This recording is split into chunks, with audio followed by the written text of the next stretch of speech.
Serious, and you're looking for a Christ man, the one who anointed with the Lord, with the Spirit of the Lord, to do His will. I'm that nigga.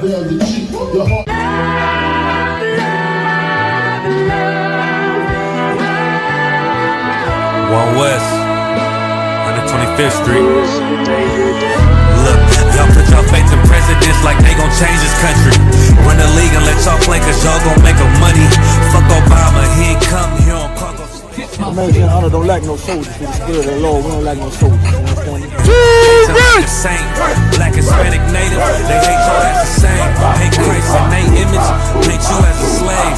God ain't all love, scriptures say he hate African soft niggas, they know we not the same. School to prison pipeline to get you off the streets. Put you in the cell toilet connected to the sink. Molested as a kid, she prostituted as a teen. The byproduct of Martin Luther King dreams.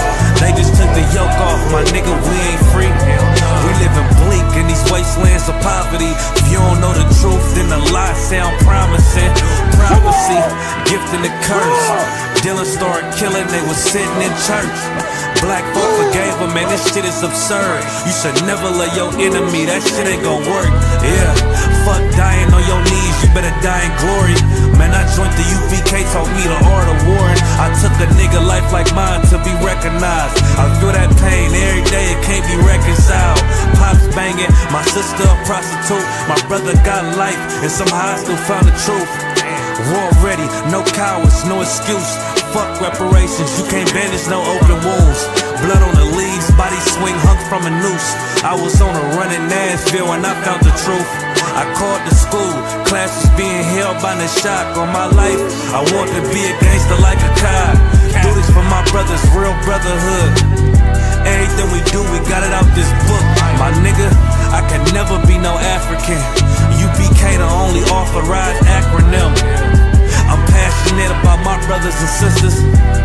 We in hell, I ain't got nothing against them. That's another religion. If it ain't under YAHANNA, ain't me murdered by them and got a hug from YAHANNA. That's the way out for a coward in my observation. They don't fear the Lord, they indoctrinated. Wolves in sheep clothing, Joe Osteen.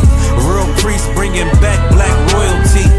One West on my headpiece, ranking order. Can't let them trick me off the streets, I gotta raise my daughter. I got brothers at the border ducking ICE agents. I got the name change, it was life changing. My family thought it was a gang, put on all black, they said I was going through a phase. It's more of us in jail than it was slaves. Aquí somos la Escuela Israelita del Conocimiento Práctico Universal. Hoy estamos aquí. Lord Commandant General YAHANNA I.S.U.P.K.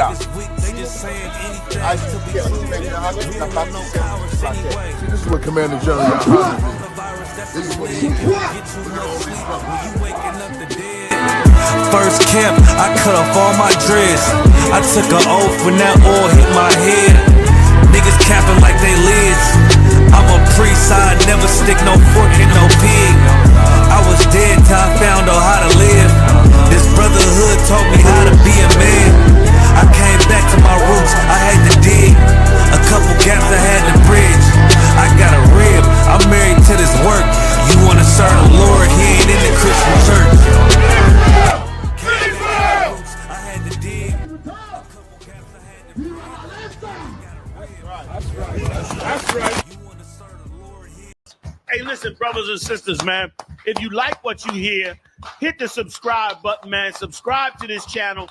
And also, please, go to isupk.com and pay your tithe. Drop me some cash so we can move around this planet like we need to, man, and do the things we need to do. They're one West. They're one West. They're one West. Hey, Shalom, Yahweh Bahasham, Yahweh Shai, Brakatham to all the brothers, Yahweh Shemalatham, Bahasham, Yahweh Shai to all the sisters. So, like, let me turn off the AC. We got again, Shalom, Yahweh Shai, Brakatham to all the brothers, Yahweh Shemalatham, Bahasham, Yahweh Shai to all the sisters. I'm Priest Officer 500 Barak Yala with the I.S.U.P.K, which stands for the Israelite School of Universal Practical Knowledge. So, 1 West, 125th Street, Harlem, New York, under Commandant General YAHANNA. You understand? Since 1969, be teaching you nothing but the truth about who you are. Who am I addressing? So-called Blacks, Latinos, and Native American Indians whose identity was stolen from them, whose identity was robbed and spoiled from them.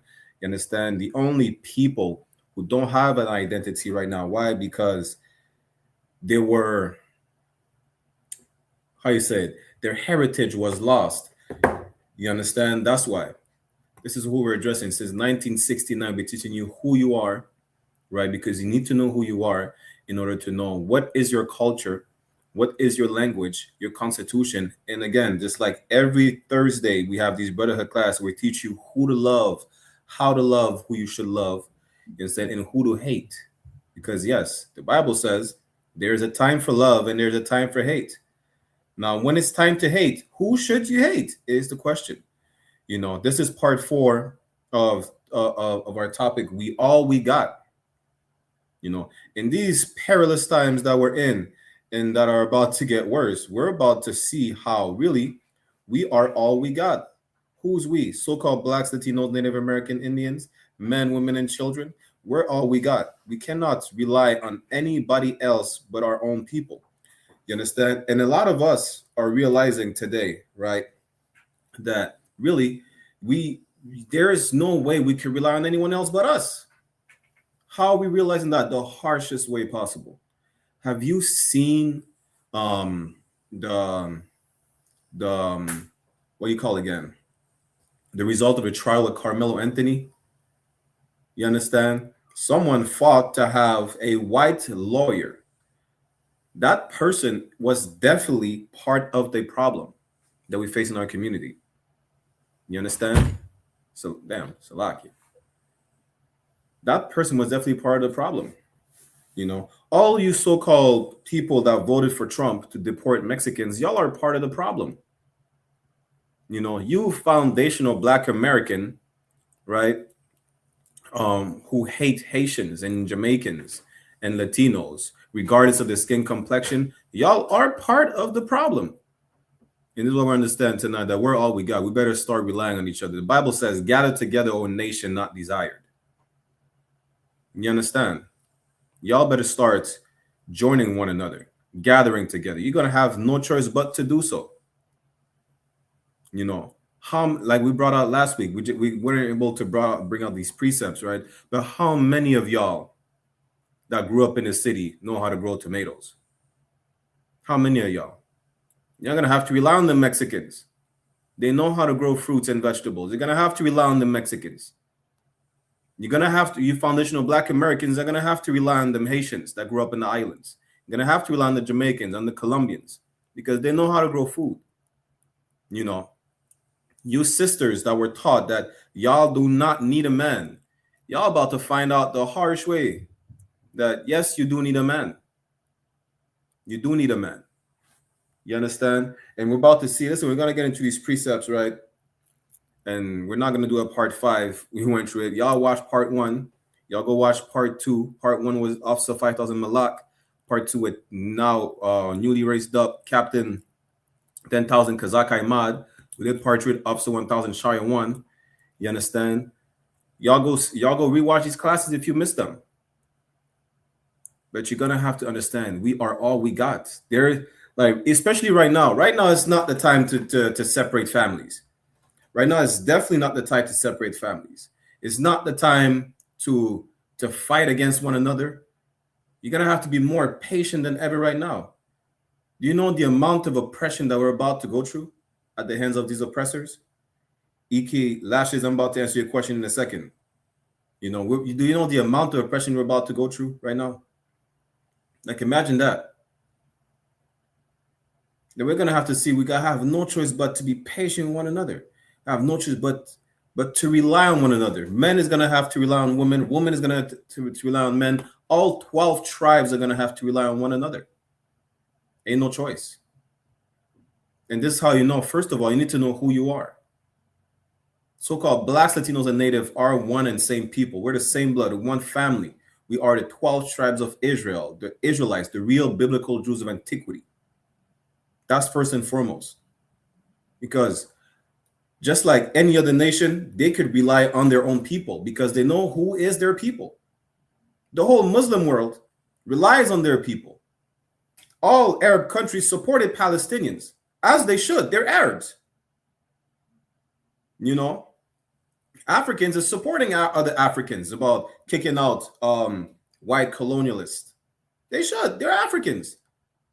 The Hawaiians are supporting the Tongans and the what's the other people over there that look like The Rock, right? All these so-called Polynesians, which are really Japhites according to the Bible, they support one another as they should. It's their own people. But it's time for us to support one another. It's time for us to look at a Haitian like, yo, you know, I'm going to have to rely on them regardless. Not because I'm in need, but because we're the same people. We should have to rely on one another. It's not even about, you know, being used, right? Because everybody's using a person. But we're the only people that is being misused by everybody else. You know? Like, how many of y'all are drinking juice right now? Orange juice, strawberry juice. I have strawberries in your grocery stores and all types of fruits or vegetables. That's because y'all are misusing Mexicans. Y'all are misusing Latinos. You misuse the Native American Indians. They taught the settlers to come over here and to not die of hunger, to not die of thirst, to not die of goddamn cold. What y'all do in return? Y'all committed a genocide on Native American Indians. What you do in return when the Mexicans are making sure you have fruits and vegetables in grocery stores, you deport them. And you listen, do you know how many unalivings there are in ICE detention centers? And now I think they just passed a law where they're not going to report any more of the unalivings. Anyone passing away, they're not reporting it no more. While they make sure you have food in your grocery stores. You understand? Are you happy to have Chicago? You're proud to have Chicago? Chicago's a beautiful city. Chicago is one of the richest cities, right?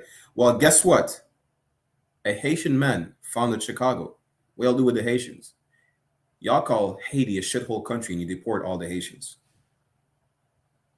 We're about to get into it where, you know, we're going to have to rely on one another. And there's not going to be a choice.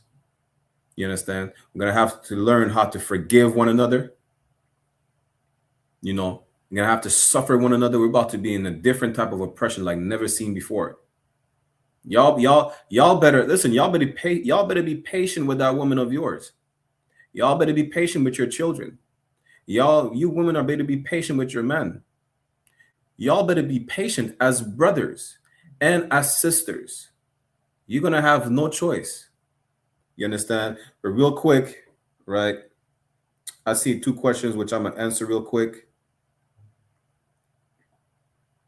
Why say women need men the hard way? I didn't say women need men the hard way. That's not what I said. But they're going to find out the hard way that they need a man. Yes, let me get the precept, right? Since you asked the question. Both of y'all asked a question, as a matter of fact. I'm going to get the precept where women are going to find the hard way that they need a man. Bear with me 1 second. Bear with me 1 second.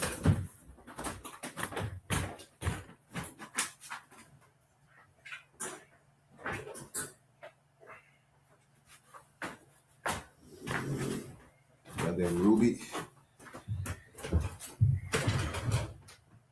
We're going to go to the book of Matthew.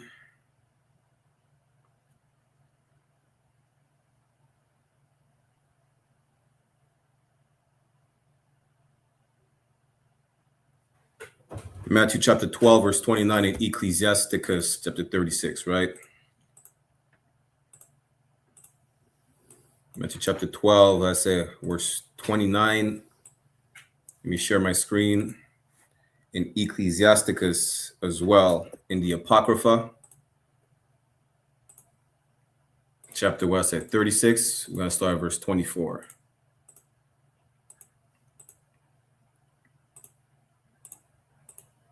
Let's start at Ecclesiasticus first.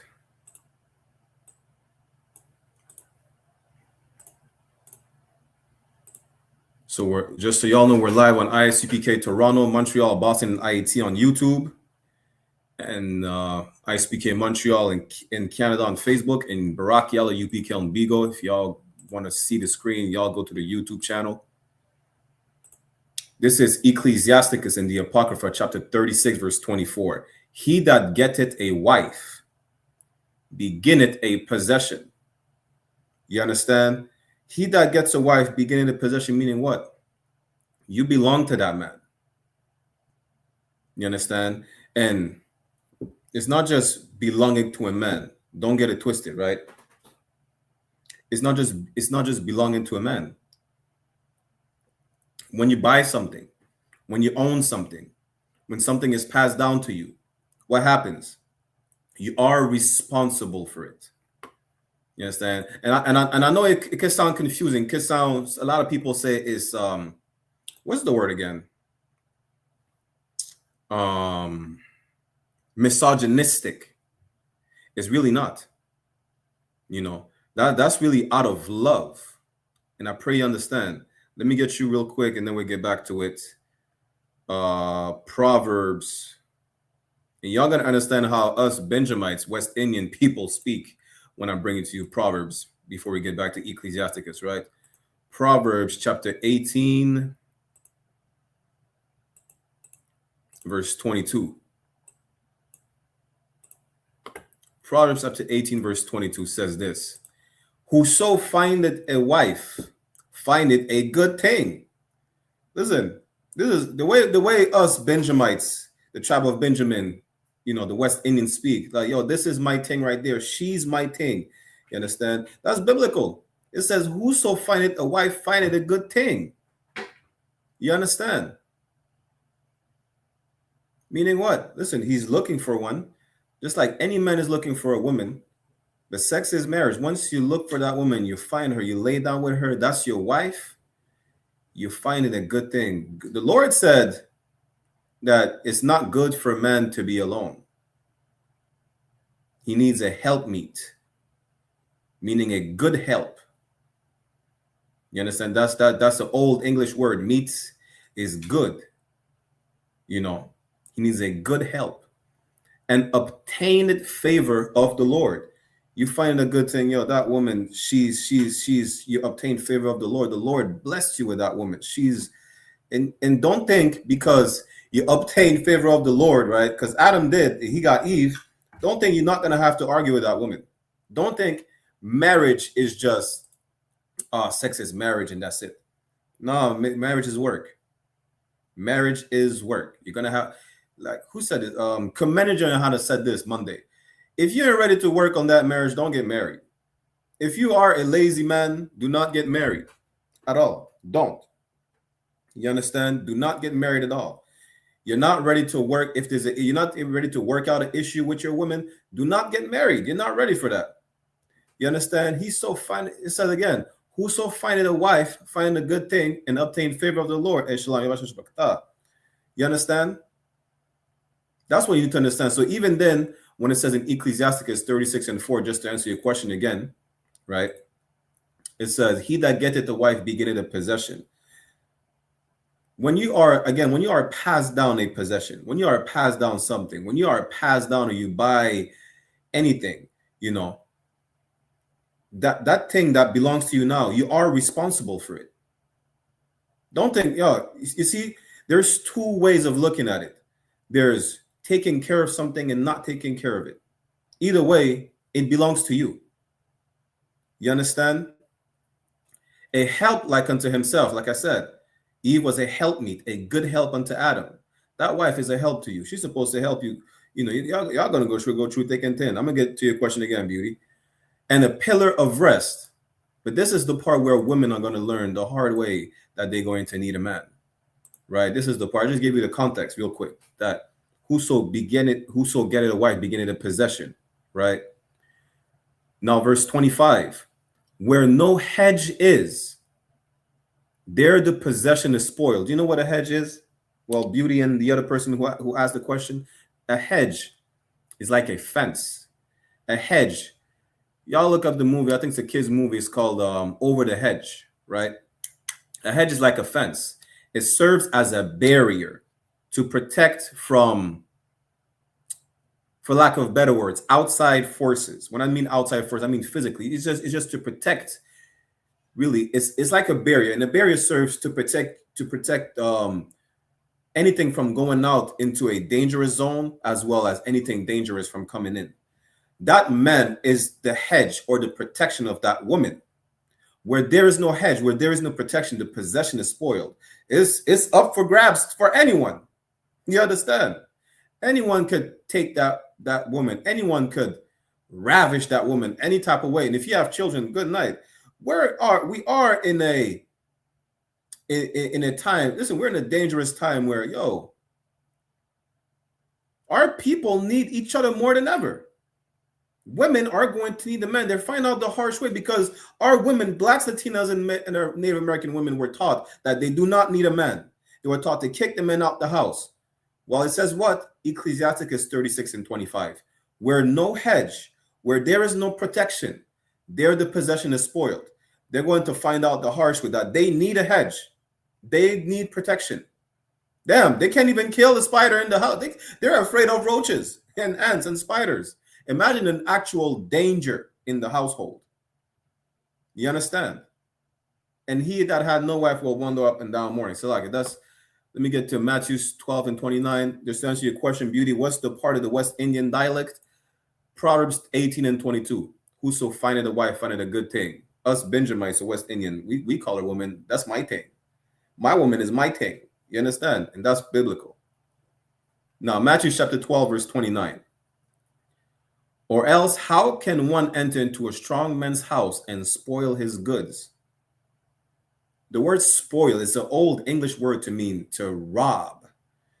How can someone rob your house? How can someone steal from? How can someone, go up and down your house and just take all your possession? What belongs to you? That woman. What? Don't think material possession. That when I said Proverbs 18:22, that woman, she's my thing. She belongs to me. Those children are mine. You understand?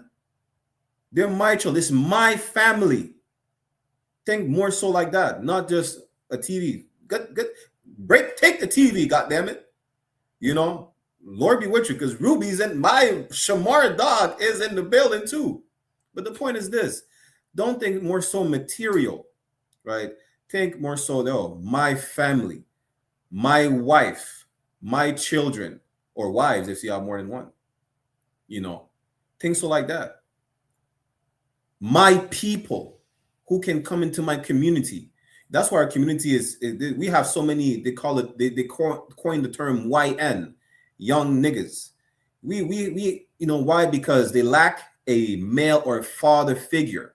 It says again, Christ said, or else how can one enter into a strong man's house and spoil his goods, except he first bind the strong man? Our women are in danger. Our children are in danger. Why? Because there is no man in the house. There is no black man in the house. There is no Latino man in the house. There is no strong native man in the house to protect those women. You know how many native women go missing every day in Canada, throughout the Americas? They're talking about Amber Alerts this, Amber Alerts that. They're making alerts for little white girls missing. But what about our people? We're in the book of Matthew, chapter 12, verse 29 right now. Or else how can one enter into a strong man's house and spoil his goods? In order for your goods to be spoiled, your goods is your possession, your things, right? Something that's valuable. You understand? In order for these to be spoiled, for these to be taken from you, that strong man needs to be bound. He needs to be restrained. He needs to be out of the picture. And that's how our women, just to answer your question, are going to find the hard way that they need a man. And when they need a man, they need a strong black, Latino, or native man. You cannot sleep outside your race. Let me finish the verse again and then we'll move on, right? And I hope I pray I answer your question. Matthew chapter 12, verse 29. Or else how can anyone enter into a strong man's house and spoil his goods? How can anyone come and rob you of your goods, of your possession, of your woman, of your children, of your family, of your people? Except he first bind the strong man. The first step is to get rid of that strong man. The first step is to move the black men out of the black household, the Latino men out of the Latino household, the native men out of the native household. And when I say black, Latino, and native, it don't matter if they marry to a black, Latino, and native woman, because they are the same people. I'm just using these terms for whoever, to understand just in general. That's why I'm using these terms. But really, they are Israelites, Israelite men removed from the Israelite household. That's how they're able to destroy Israelite families. Right? Except he first bind the strong men, and then he will spoil his house. That's the first step. First of all, you need to remove that protection. That man, as we just read in Ecclesiasticus 36 and 25, he is the protection of the household. He is the hedge of these possessions. He protects the family. You understand? Once that strong man is out of the picture, then and only then the family could be robbed. The family could be spoiled. The woman is in danger. The children are in danger. Why? Because there is no protection. There is no man that's there to protect them. And that's how our sisters, black, Latina, and native, are going to learn that they need a man. They need that protection. They need that hedge around them, to protect the children. There's not going to be any time for you to argue about, I don't want to share my man. Listen, you're going to need what you call food on your plate. You're going to need food on your plate. You ain't going to have time to worry about if to argue about not wanting to share your man. You ain't even going to have that thought on your mind. You're going to want to feed your children. Y'all go watch the lecture Commander YAHANNA did last year in Midwest Fire Weekend, right? Where do we go from there? He said, a lot of y'all think y'all really badass, right? A lot of y'all think y'all gangsters and thing, right? Imagine this. It's easy for anyone to pull a trigger. It's easy for anyone to take a life. You know what y'all not ready for, though? Especially when there's less consequences that come with it, because it's about to come a time where consequences are not going to be enforced like they are today. But what you're not ready for is y'all not ready for seeing one of your loved ones, especially a young one, die in front of you. Not even about someone taking his life, but die of hunger because you can't feed them. Why? Because you are too busy arguing about you can't share your man. You don't want to share your man. You're too busy arguing about, well, that nigga ain't shit. That nigga that will bring that food on the table, he ain't shit. I don't want to be with him no more. You're too busy about, you know what? I'm going to kick that woman out the house because for whatever reason, there is no grounds for you to divorce that woman unless she commits adultery. But because she hit you across the head with a frying pan, now you're like, you know what? Out the house. Or because she argues too much. For whatever reason, she stink. I don't care. I don't know. The point is, you're gonna have to stick with one another. It's gonna be a harsh time where you're going to have to stick with one another. You're gonna find the hard way, because once that woman that was able to feed the children because she had a skill as far as growing some stuff, or even vice versa, that man know how to grow some stuff and he could feed the children. Guess what? You're the reason why those children die. You will be the reason why your child dies. You will be the reason why your family is spoiled, or your family is destroyed. Why? Because you're too focused on the indoctrination of the white man and on your emotions. And that goes both for men and women. It's especially men, right? Because women are going to be emotional regardless. And it doesn't excuse your behavior when you're emotional, though. But men have to be able to control the emotions better than women, because they're the leaders. You can't act on emotions. That's why we're the leaders. We're practical. Women are emotional, which is fine, but that doesn't excuse you acting erratically based on your emotions. You understand? Now, I just see another question before we move on. EK Lashes, I'm not sure what your race is, but if you could answer my question after I answer yours, right? What is your ethnical identity, or what is your ethnicity? Now, EK Lashes' question is, so you're saying only same-race men can protect their households? Absolutely. Absolutely. The proof is all these black women, for example, that marry white men end up dead. These Latinas that marry white men end up dead. These natives that marry white men end up dead.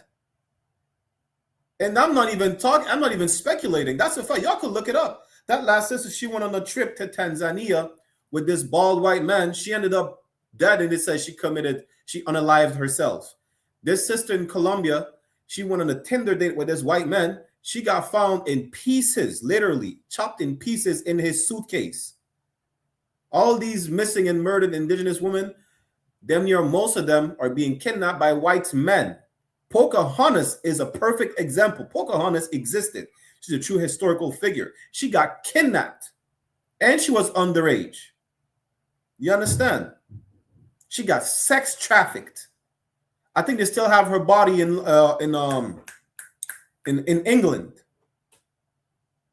We're not just speaking on, yeah, you know what? The hell with these other nations. We have laws in the Bible. Israelites are not to mess with these other nations. Not any of them. You understand? But let's move on, right? Again, like I was saying, we are going to have no choice but to rely on one another. Let me get that precept real quick, right? Y'all seeing how our people today are being oppressed more than ever. And it's about to get worse. We spoke to a sister yesterday, and she was an older sister, right? She was saying, yo, damn, she feels like we're in a worse time than Jim Crow. Why?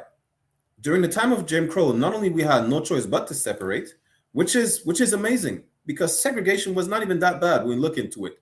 Why? You know what? Our people complain that they cannot go in the same swimming pool as white people, drink from the same water fountain as the people who kiss their dogs in the mouth, and use the same bathroom as the people who don't even use wash rags, who let the water drip down their leg. That's crazy. We complain for that. Now, you know what happened then?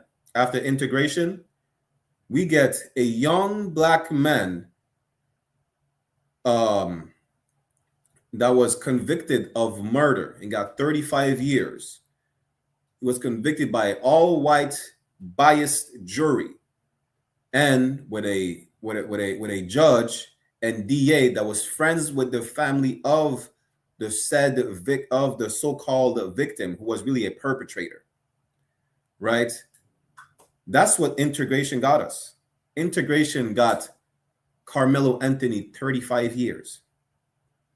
Integration is the reason why the brother Cyrus got gunned down by some Chinese that we decide we wanted them in our neighborhood as well. That's what integration got us. Segregation was not bad at all. And our people are going to realize more than ever that we have to separate from every single heathen. As a matter of fact, let me get that real quick, right?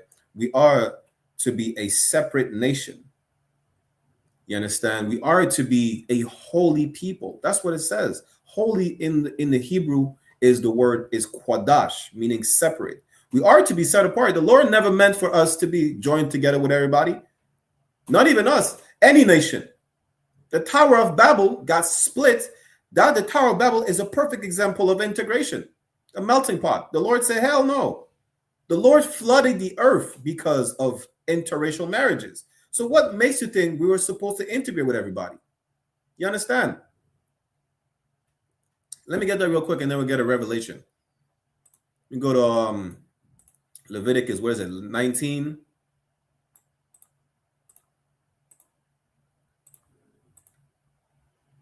Leviticus chapter 19, or is it 20? It's Leviticus, Leviticus 20. Let's start at verse 7, right? The book of Leviticus, chapter 20, verse 7, it says, sanctify yourselves, therefore, and be ye holy. What does the word sanctify means? You know, see, the thing is that a lot of people, they just go in the Bible and read words talking about sanctify, meaning, you know, pour some holy water on your head and pray over something or whatnot. Let's go into the definition of the word to understand its meaning. Doesn't it make sense to do so? When you don't understand a word, you look for the definition of it. What is the word? What is the verb to sanctify means? And then you understand this. By the way, the Old Testament was written for Israelites only. The New Testament was also written for Israelites only. We don't teach that in church, though. Now, let me pull that up. I'm going to give you The Merriam-Webster definition of sanctify, to sanctify. To sanctify, I don't know if y'all can see it on the screen. It says, to sanctify means, let me see if I can zoom in a bit more. There you go. To sanctify means to make something holy. So to sanctify means to make holy, right? To sanctify means to make something holy, to free it from sin, or to set it apart for a sacred special purpose. In a broader sense, it could also mean giving official or social approval to our practice. Essentially, it means to make something holy. We just read the context. It says, sanctify yourselves, Leviticus 20:7, speaking to the Israelites, and that's in the law. Meaning what? If it's in the law, that means you have to do it. It is not a discussion. You have no choice but to do it. Shalom karnal, Yahweh Bahashem Yahushua Brakatah. You understand? Shout out to my nigga Aizan Ban Yashikar. And we're going to get on that topic with Yashikar and all the Latinos, the so-called Northern Kingdom, because, you know, before we move on from this, right? Again, the children of Israel, blacks, Latinos, and Native, were ordered to be sanctified. They were told to sanctify themselves, meaning what? To be holy. It says, sanctify yourselves, meaning to make holy, and be ye holy. It lets you know you have to be holy. That's in the law. Meaning what? If you go against the law, integration is a sin. Joining with everybody is a sin, because the law tells you you are to be holy. If you go into the Hebrew word kodash, right? Holy, which is kodash in Hebrew, means to be set apart, to be separate, not to be integrated. Inter means to enter, right? Integrate is to enter with everybody else, to mingle with everybody. Listen, the Lord said, be ye holy, man. The Lord said, be separate. Make sure you make yourself set apart. For I am the Lord your God. Let's keep reading. Verse 8. And ye shall keep my statutes and do them. You know, not everybody keeps the statutes. The laws were only given to the nation of Israel. That's what? Psalms, what is it? Psalms 147, 19 and 20. The laws, the statutes, the commandments, the judgments that goes with these commandments, the judgments that goes with breaking these laws were only given to the nation of Israel. And do them, I am the Lord, which sanctify you. The Lord God is the one who sanctified you. He's the one that set you apart. He didn't mean for everybody to be gathered together. He didn't mean for all nations to be under one umbrella of what Michael Jackson said, we are the world, we are the children. He never meant so. He flooded the earth for interracial marriages. He scattered the nations from the Tower of Babel. They were not even Israelites. And then when the Israelite came on the scene, he told the Israelite, yo, you're special. You are to be separate. I am sanctifying you. That's what he says. He says, I am the Lord which sanctify you. He's the one that made you separate. You understand? I'm going to get to your question in a second, Lashes. Right? Let's jump down to verse, what is it? Verse 20. Salakia. Leviticus chapter 20, verse 26. For time's sake, yeah? It says, and ye shall, Salakia, and Leviticus 20 and 26, and ye shall be holy unto me. The Lord said, you are to be separate from me. You understand? For I, the Lord, am holy, because the Lord is also separate. He's not for everybody. The Lord, the God in the Bible, is the God of the children of Israel only. That's it throughout the Bible. You understand? And I have severed you. To sever means to cut off. If you get into an accident, you know, let's say an accident in a warehouse, for example, you get a finger severed, it means cut off. The Lord cut us off. He set us apart from other people, meaning other humans, other nations. A people is a nation. You understand? That ye should be mine. We belong to the Lord, not everybody. That's what we need to be understood. You know, that's the first step. segregation was not that bad. Segregation is the law. We are to be set apart, separate. You understand? Now let me get to the question real quick. So what do you stream most? Listen, we teach the truth on all platforms. That's what we do. We teach Blacks, Latinos, and Native American Indians. They're the real biblical Jews of antiquity, and that is more in that with that identity come a structure, a way of life, a moral code that needs to be followed to the T. There's a blueprint to fixing our community. First and foremost, the first instruction is, well, the first step of fixing our community is to know who we are. You understand? Trying to say, so you're saying we shouldn't integrate with other groups at all? When I say we shouldn't integrate with any other groups, I'm talking specifically for my people, the so-called Black, Latino, and Native, the Israelites, should absolutely not integrate. It goes against the law. We just read it in the law. The law says that we are to be holy. It speaks to the Israelites. Blacks, Latinos, and Natives are to be set apart from everybody else. Lashley said, wait, that's different from what I heard in church. Yes, because the church is the house of Satan. The church is a whorehouse and a gay club. That's why it's different than what you heard in church. You understand? The church do not teach the truth of the Bible. The church, you want to know what the church teaches? The church teaches Romans 1:25. Who turned the truth of God into a lie? That's the Roman Catholic Church, right? Let's move on. Again, we are all we got. That's the topic of the class. We're all we got. Blacks, Latinos, and Native, we're all we got, you know. And we're learning the hard way that, listen, with these famines that are coming, right? Y'all could watch, what's his name again? His name is the Canadian Prepper. You understand? I think he's a brother, right? The Canadian Prepper. He interviewed some white man, a retired Green Beret. He's talking about, yo, you know the famines are coming. They've been talking about it for over 5 years. They're banning fertilizers, which is a step.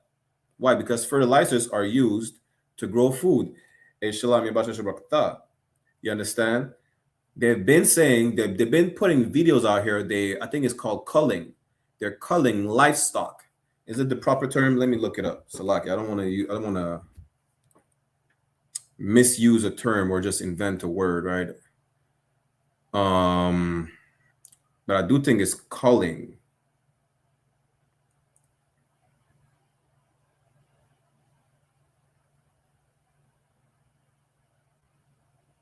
Yeah, it's culling livestock, whether it's sheep, cattle, anything, right? They're culling, meaning they're killing a lot of them, you know.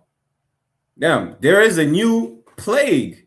Apparently, there is a new plague that is infecting Texas beef. It's called the screwworm. Famines are coming.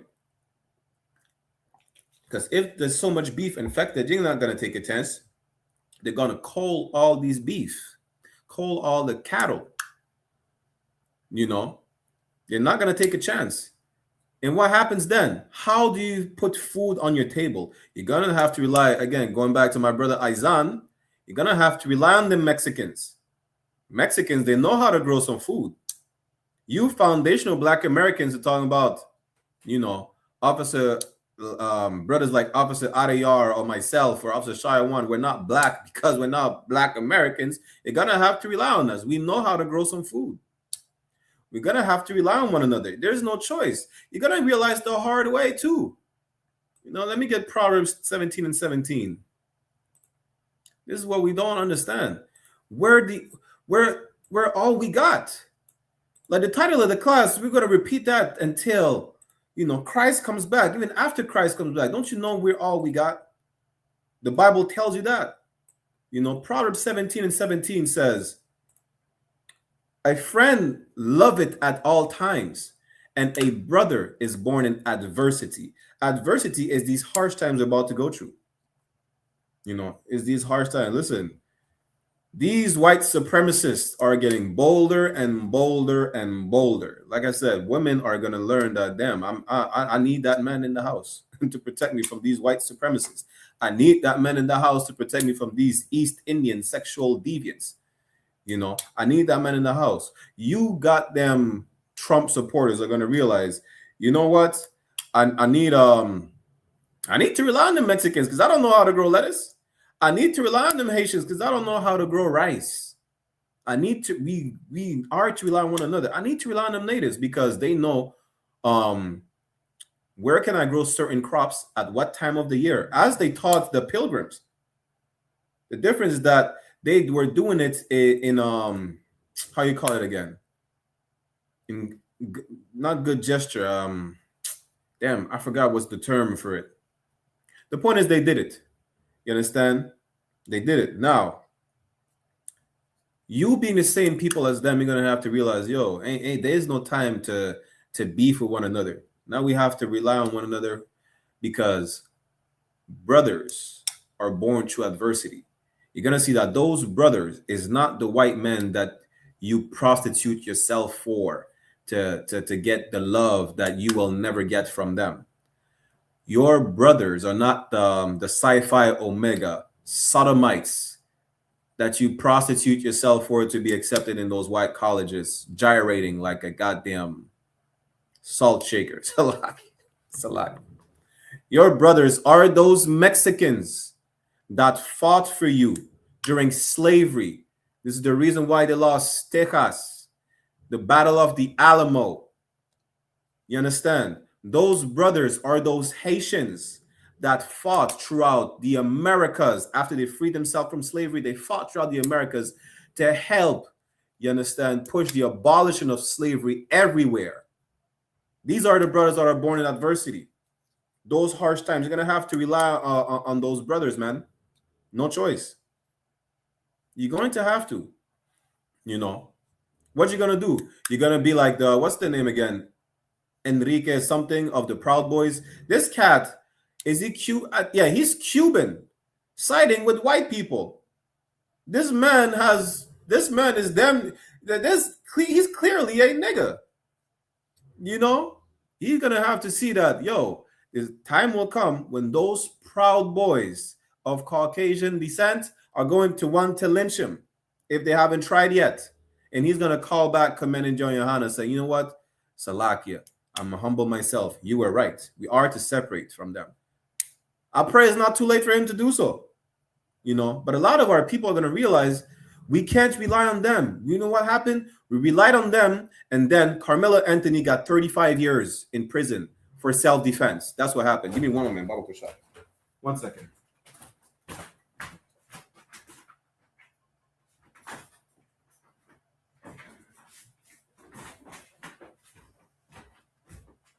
Salakia. We're going to see that we have nothing but each other to rely on. You know, whether it's the woman needing a man, but really as a people, that's what matters the most, as a people. And people are comprised of what? Families. Going back to the man needing the woman needing a man. Listen, even when I said the woman needs a man, the man's going to need that woman as well to watch the kids at home. You know, we need one another. You understand? But the sad part is this, right? This is why we have these classes. Then you're every day of the week. I myself teach every other week in French and in English, the Brotherhood class, right? Because we're taught to hate one another. Black, Latinos, and Natives are taught to go at each other's throats. Men and women are taught to go at each other's throats. You know by who? By our oppressor. Who's the goddamn devil the Bible speaks of? The Caucasian race destroyed our household. The Caucasian race programmed us into hating one another. Y'all don't believe me? Look up what is the Buffalo Soldiers. A lot of natives have a ought with black people because of Buffalo Soldiers, which were probably like a couple hundred men that push colonization westward, right? But they were conditioned into thinking, you know what, you're going to be freed from slavery. You're going to have to help us get more native land. A lot of black people are against the natives because they were taught natives or enslaved. Really, it was probably like just 5 nations, right? They call themselves nations, 5 so-called nations that own slaves in the bad way. What do I say in the bad way? Because the rest of the natives that own slaves, they did so to free them.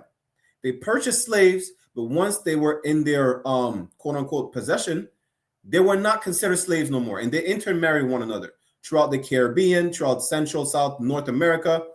We intermingle one another.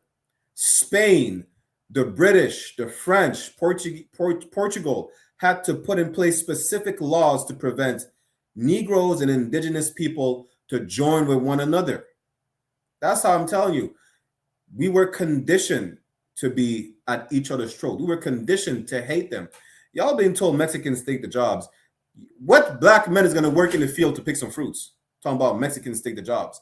What black men do you see at Home Depot? Mexicans take the job. What do you mean Mexicans? What black jobs do Mexicans take? The white man was not giving you jobs even before this. They were giving the Mexicans jobs. What do you mean? You see, this is just propaganda that's being pushed to make sure you hate one another and you don't gather together. Let me get this real quick. This is the book of Revelation, like I was saying, right? Revelation chapter 12, verse 12. Therefore rejoice, ye heavens, and ye that dwell in them. Woe to the inhabitants of the earth and of the sea. Again, this is a metaphor, and the whole book of Revelation is a vision given by John the Revelator. You can't read everything, right? And I'm going to get to y'all in the comments in a second. You can't read every single thing in a literal sense as it's a vision. You understand? Even in Revelation 12, when it talks about a dragon, it's talking about our oppressor. That woman that it's talking about is talking about the nation of Israel. You understand? So when it says Revelation 12 and 12, therefore rejoice, ye heavens, and ye that dwell in them. Woe to the inhabitants of the earth and of the sea. The sea is just a old term for like a sea of people, a population. You understand? For the devil is come down unto you. That devil is our oppressor. Our oppressor is going to come down on us.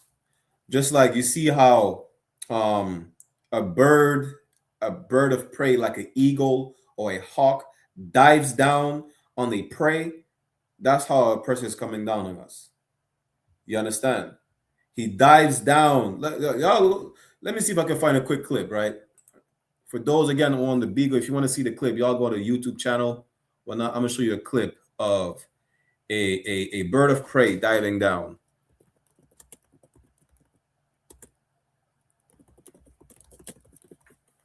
Don't matter it don't matter which prey. Listen, that's why they named certain I think there's a plane, it's called the Black Hawk. Let me show you right here.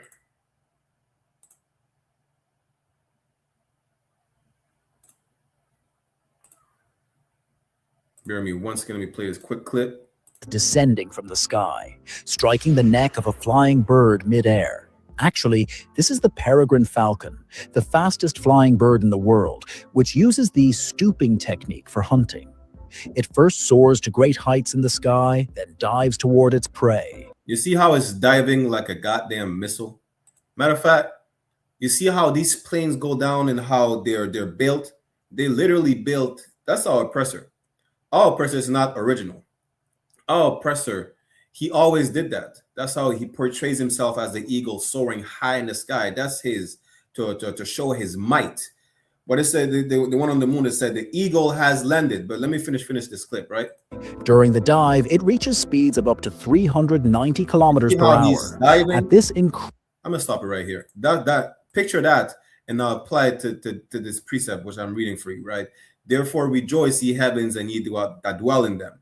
Woe to the inhabitants of the earth and of the sea, for the devil is come down unto you, just like that falcon diving down on his prey, having great wrath, because he knoweth that he had but a short time. Our oppressor knows that his time is coming to an end to reign over us. That's why he's going to oppress us more. That's why they open Alligator Alcatraz. That's why they're pushing for more deportation.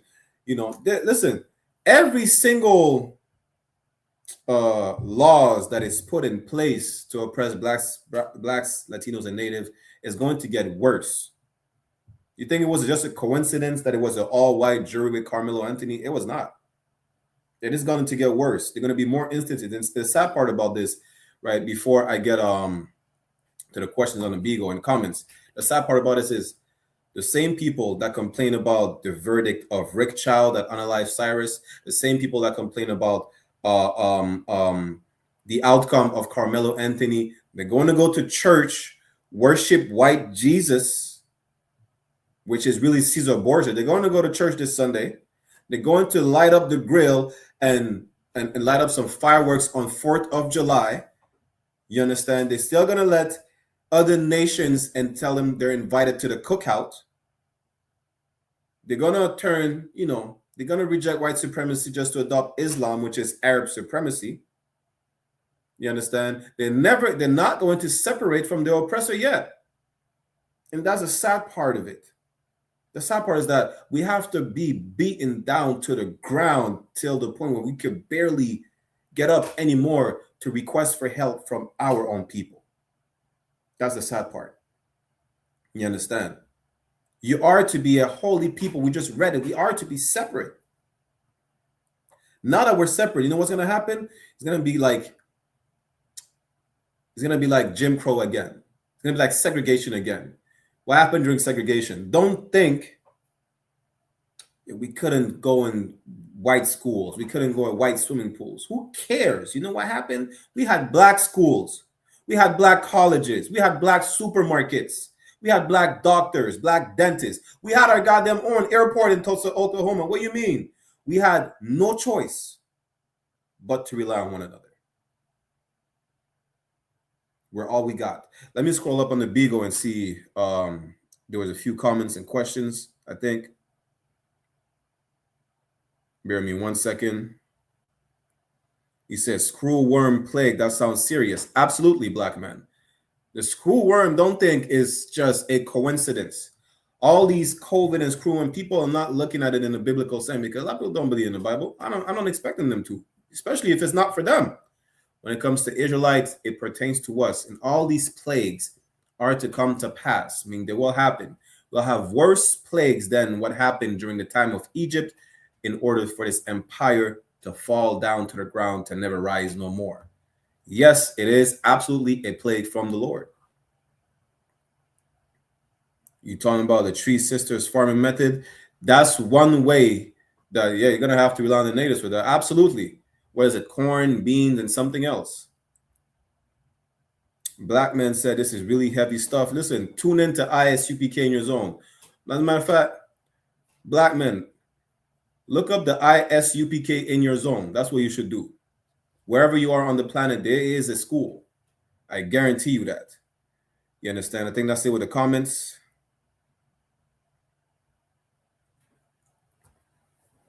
You understand? Any questions or comments on the Facebook, YouTube, make sure y'all type in your questions, your comments. And of course, if you want to contact I.S.U.P.K in Montreal or I.S.U.P.K Toronto, I'm going to put the link in the chat. I'm going to put the phone number. The phone number for Montreal is 438-816-2578. Again, it's 438-816-2578. For Montreal, and for Toronto is 647-793-7844. 647-793-7844. Don't hesitate to call these numbers or to contact the I.S.U.P.K, the Israelite School of Universal Practical Knowledge in your zone. ASAP. Lord Rakash, Shalom, Shabakata. What's I.S.U.P.K? I.S.U.P.K is the only hope that blacks, Latinos, and Native American Indians have. You understand? The Israelite School of Universal Practical Knowledge under command in General YAHANNA. Matter of fact, let me get that precept real quick.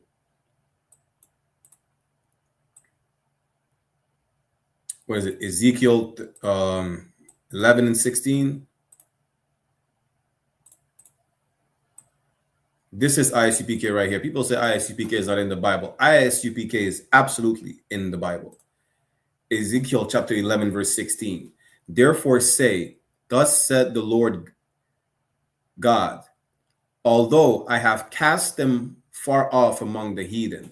Why? Because the nation of Israel has been cast off throughout the four corners of the earth amongst the strange nations, the non-Israelite nations, as a temporary punishment for their transgression of disobeying the law.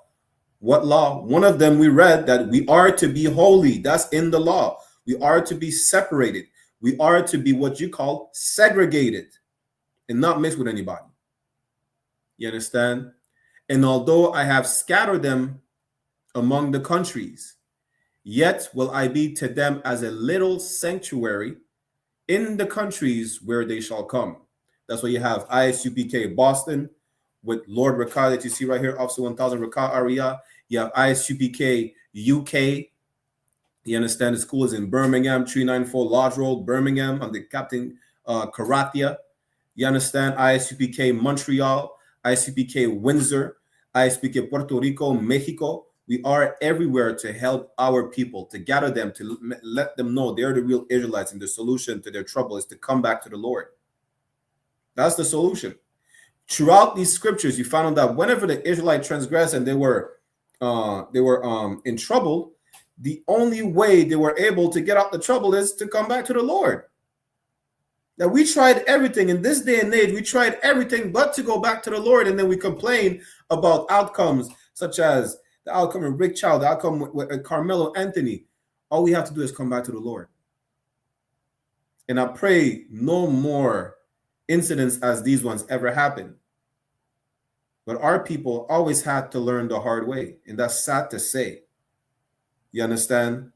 Because of the indoctrination that we are the world, we are the children, and we are, love everybody, and listen, trust in the white man. Good night. This goes in the topic again that we're all we got. Let's go to Isaiah real quick.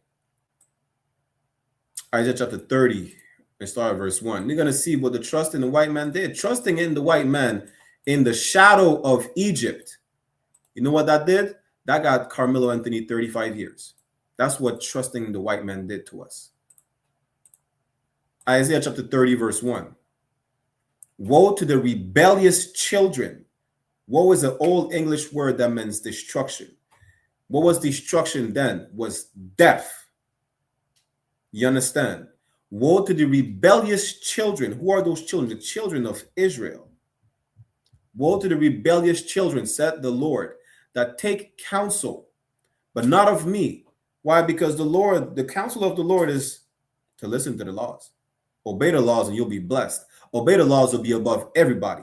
Obey the laws and listen to what I say. That's the counsel of the Lord, but you're doing the total opposite of listening to the Lord. You're listening to the oppressor. You're listening to the white man that said, leave that black man. You don't need him. Go on Section 8. Go on welfare. You need to focus on your career. Go abort these babies and become a living graveyard. That's what the white man told you. Woe to the rebellious children, said the Lord, that take counsel, but not of me, and that cover with a covering. What is a covering? That's the same thing that Adam and Eve did. They covered themselves with the culture of these other nations. The trees in the garden were just other nations, but that's a whole other class, right? They cover with a covering, meaning they protect themselves. That's why you use a covering. Picture, what's it called again? A blanket. You cover yourself with a blanket to protect yourself from the elements, to protect yourself from the cold, right? Well, you covered yourself with the covering, but not of my spirit, not with the spirit of the Lord, which is following the law. And that's how the Lord is a buckler. A buckler is a shield, protection. You understand? You didn't cover yourself with that protection. You covered yourself with what? That they may add sin to sin. You covered yourself with something else than the Lord. Verse 2. Thou walk to go down into Egypt. If it's not of the Lord, just know it's wrong. that's the point. If it's not the covering of the Lord, it's the covering of these other nations. Now it says that walk down into Egypt. Egypt is a Greek word. Egyptos really means house of bondage. Bondage means slavery, your captivity.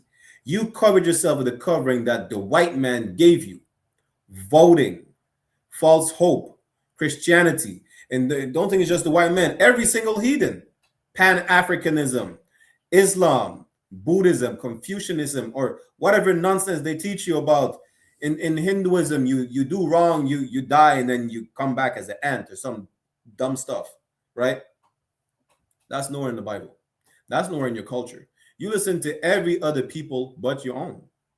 You listen to every other power but your power, which is the ultimate power. You know how I know these nations don't have no power? During COVID, East Indian prayed to the elephant gods, and elephant gods couldn't cure COVID, and a million Indians died, and they all started throwing their gods away in the river. That's what that happened. Why? Because they couldn't cure COVID. Because our God is a living God. Their God is a statue of an animal. It's a transgender animal. Imagine that. And they said, well, damn, how are we not able to cure COVID in East India? That's how. Because you worship a good night. I don't even know what they worship. They worship rats, monkeys, and all types of stuff. Muslims, they're no different. You know, they make you think their God has power. Their God don't. The God don't have the power of the God in the Bible. The God in the Bible is the only true God, meaning power. You understand? And that's what happened when you don't cover yourself with the covering of the Lord. You cover yourself with the covering of these other nations, which is their philosophies, which is the false hope that they give you. Makes you think, you know what? Maybe I could fight white supremacy by adopting Islam, which is Arab supremacy. Maybe I could fight both of white and Arab supremacy by adopting Pan-Africanism, which is African supremacy. All skin folk is not kinfolk. We're not goddamn Africans. You understand? We're Israelites, and our supremacy is in the Bible. Let me keep reading. Isaiah 30:2. That walk to go down into Egypt. And I'm going to get to the point where how does it relate with Carmelo Anthony? That's how. And have not asked at my mouth to strengthen themselves in the strength of Pharaoh. Do you know? I think it was a family member of Carmelo Anthony that suggested a white lawyer. You know how many black people, they refuse to be on the jury in fear of what would happen if the verdict would come out that he's not guilty, or even if he's guilty. If they would side with Carmelo Anthony, they feared what would happen to them and their family. You understand that, right? Our people fear the white man more than they fear the Lord. And Salakia, to strengthen themselves in the strength of Pharaoh and to trust in the shadow of Egypt. Going back to the covering. You covered yourself in the shadow of Egypt. You know what you do when it's too hot, you understand, and you sit into the shadow of a tree? You know why you're sitting in the shadow of a tree? Because you cover yourself with the shadow of that tree for protection from the elements, for protection from the sun. It's too hot. You need to be under the tree, under that shadow for what? To protect yourself. Instead of trusting in the Lord to protect yourself, you trust in your oppressor. You trust in Pharaoh, modern day Pharaoh, which is Donald Trump, Emmanuel Macron. What's the name of the Canadian Prime Minister again? Mark Carney. You trust in your oppressor. Why? Because all he does is really, he's not even that strong. It's a make-believe. It's like what's his name again? The famous magicians. You know, they make you believe they're strong. They're not. You know, they did not win a war fair and square against the native, right? They had to poison them. They had to kill the buffalo. They could never fight the native hand to hand. You understand? They tricked the Mexicans. They tricked black people. We think we're just weak and they just won the war. It's not how it happened. It's by deception. He's a cunning hunter. He's cunning. He's, you know, the French word is rusé. He's wicked. That's how he managed to fight wars. He tried to fight war hand. He tried to fight the Vietnamese. He lost a war against the Vietnamese. He tried to fight the Afghanis. He lost a 20-year-old war with Afghanistan. Why? Because our oppressor is not that strong. It's make-believe. When he's put to the test, he's losing wars. You understand? Let's go to verse 3. Isaiah chapter 30:3. Therefore shall the strength of Pharaoh be your shame. And that's how he relates to Carmelo Anthony, because we trusted in white men, and guess what? 35 years for self-defense in a self-defense state. We trusted into integration and we lost Cyrus. You understand? What's his name again? Not MLK. Malcolm X trusted in Islam and then the Muslims killed him. You understand? Trusting in the oppressor will be your shame. And once you realize perfect example is Martin Luther King. Once he realized it was a mistake, he was ashamed that, yo, his dream was a nightmare. You understand? The damage was already done. It was an irreversible damage at the time. Right now, we're fixing that mistake. Under commanding Joel YAHANNA, we're taking you back to the laws, statutes, and commandments of the Lord. And the law said again that ye are to be holy. Ye are to be sanctified, which means to make yourself holy. Make yourself separate. That's in the law. If you are for integration, you are a sinner. If you are integrating, you are a sinner. If you are about interracial marriage, you are a sinner. And God hates sinners. God loves the sin and the sinner. That's not in the Bible. That's some made up stuff from one of those East Indians that worship elephants. Gandhi made that up. And Martin Luther King repeated that. And because he was a Baptist that goes to church to indoctrinate black people in the name of white Christianity and supremacy, y'all believe that it was in the Bible. You can't show me anywhere in the Bible that says God loves the sin and the sinner. God hates the sin but loves the sinner. You can't show me that anywhere in the Bible. I can show you the where it says God hates sinners. Because yes, God hates. Coley Love said, who's your oppressor? Every single nation that is not an Israelite. Caucasians, Africans, Arabs, Asians, East Indians, Hawaiians, Polynesians, Iranis, name it. They're all oppressing my people who are so-called blacks, Latinos, and Native American Indians. They all oppress Israelites. You understand? That's who the oppressor is, right? And how does it relate again? Let's go to Lamentations to pair that with Lamentations chapter, 4 and 17. And that's how it relates to Carmelo Anthony and all the similar cases. We're still looking for justice from an unjust people, knowing that really we are all we got. What's going to happen when the famine, going back to the famine comes? You're going to ask for the white man for what? What are you going to ask for the white man for? He can't even give, the white man say he's going to cancel food stamps. So you think he's going to give you a bag of rice? Like Joseph did to everybody when there was a famine in Egypt? And we're going to get to that just now too. You're going to see the same thing that happened in Egypt is happening right now. It happened throughout Egypt. It happened throughout all these other empires, the Roman Empire, the Greek Empire, the Persian Empire. I'm going to show you those same things happening right now. Why? Because blacks, Latinos, and Native, the real Israelites, are in captivity, and the Lord must set the stage to free them from captivity. You understand? Go to Lamentations. Chapter 4, verse 17. It says, as for us Israelites, as for us, our eyes as yet failed for our vain help. Why do our eyes fail? Because I'm gonna tell you what it says right here. In our watching, we have watched for a nation. A nation. You understand? Meaning what? For a nation of people. That's what it means. A nation is another word for a race. In our watching, we have watched for a nation that cannot save us. What nation? Mainly the white man. We're watching for so long, expecting from help from the white man. You know what? Our eyes are failing. We can't keep our eyes open no longer. You understand? We're watching for the Arab nation to save us because, you know, they taught us to be Muslims to counteract white supremacy, and they can't. The Arabs hate you damn near as much as the white man. You understand? It's no different. Islam is not going to fix the black community. You know how we know? Because in Philly, they do Ramadan, and once they break their fast, they go out to sell heroin and shoot each other. Malcolm X became a Muslim in prison for protection. What do you mean?